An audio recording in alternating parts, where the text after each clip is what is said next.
ఇలా జరుగుతుందని అస్సలు అనుకోలేదు. రీసెంట్‌గా నాకు మీషో నుండి ఫస్ట్ ఆర్డర్ వచ్చేసిందండి. సో, మన ప్రొడక్ట్స్ అనేవేంటంటే మీషోలో కూడా రీసెంట్‌గా అప్‌లోడ్ చేశాము. సో, అన్ని ప్రొడక్ట్స్ కాదులెండి. వెరీ లిమిటెడ్ అనమాట. కొన్ని మాత్రమే అప్‌లోడ్ చేశాను. అయితే ఎందుకంటారా? కొన్ని కొన్ని ప్రొడక్ట్స్‌ల మీద ఆఫీషియల్ వెబ్‌సైట్‌లో కన్నా మీషోలో ప్రైస్ అనేది ఎక్కువగా ఉంటుంది. ఎందుకంటే మీషో ప్రొడక్ట్స్‌లోని ప్రైజెస్‌లోని మనకి ఇండైరెక్ట్‌గా షిప్పింగ్ ప్రైజెస్ కూడా ఇంక్లూడ్ అయ్యి ఉంటాయన్నమాట. మనకు తెలియకుండా వాడు యాడ్ చేసేస్తూ ఉంటాడు. సో, మీరు తెలియకుండానే షిప్పింగ్ కూడా పే చేస్తూ ఉంటారనమాట. అదే యాజ్ ఒక సెల్లర్‌గా అయితే ఆ ఎఫెక్ట్ అనేది ఉండదు కానీ, ఒక బయ్యర్‌గా మీకు ఆ ఎఫెక్ట్ అనేది ఉంటుంది. తెలియకుండానే షిప్పింగ్ చార్జెస్ పే చేస్తారు. కానీ అక్కడ మీకు ఫ్రీ షిప్పింగ్ అని డిస్‌ప్లే అవుతుంది. ప్రతి ఒక్క ప్రొడక్ట్ మీద షిప్పింగ్ చార్జెస్ అనేవి వేస్తాడనమాట. ఒకవేళ మీకు దీని గురించి డీటెయిల్‌గా ఫుల్ వీడియో కావాలంటే కామెంట్ చేయండి. నేను లాంగ్ వీడియో ఒకటి చేసి పెడతాను దీని మీద. మీరు ఒకసారి లాంగ్ వీడియో చెక్ చేసుకోవచ్చు.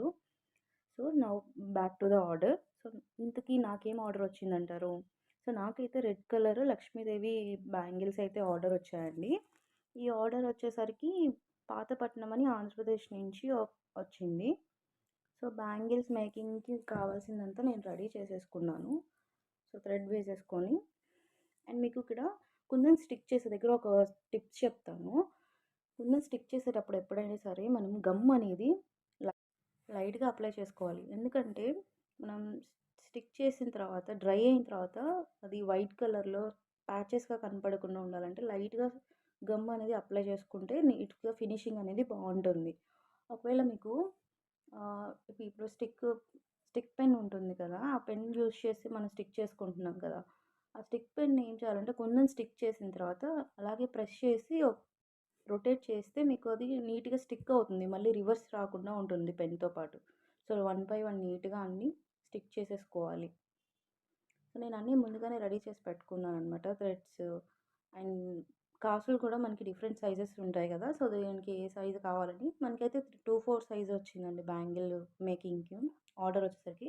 సో, ఫైనల్ అవుట్‌పుట్ వచ్చేసరికి ఇలా ఉంది. చూసారా? డ్రై అయిన తర్వాత మీకు ఎట్లాంటి ప్యాచెస్ కానీ, క్రాకీగా ఏం లేదు కదా! చాలా నీట్‌గా వచ్చింది ఫినిషింగ్ అయితే. సో, దీనికి ప్యాకింగ్‌కి నేను ఒక బాక్స్ తీసుకున్నానండి ప్లాస్టిక్‌ది. ఇదైతే నీట్‌గా ఉంటుంది కదా! రిసీవ్ అయ్యే వరకు ప్రొడక్ట్ అనేది డ్యామేజ్ అవ్వకుండా ఉంటుంది. సో, ప్యాకింగ్ అయితే కంప్లీట్ చేసేసుకుంటున్నాను. సో, నేను ఆల్రెడీ లేబుల్ అనేది ప్రింట్ ఔట్ తీసుకొని పెట్టుకున్నాను. ప్రింట్ ఔట్ తీసుకుంటే ఈజీ అవుతుంది కదా! పార్సెల్ వేసేస్తున్నాను. అంతే. బాయ్.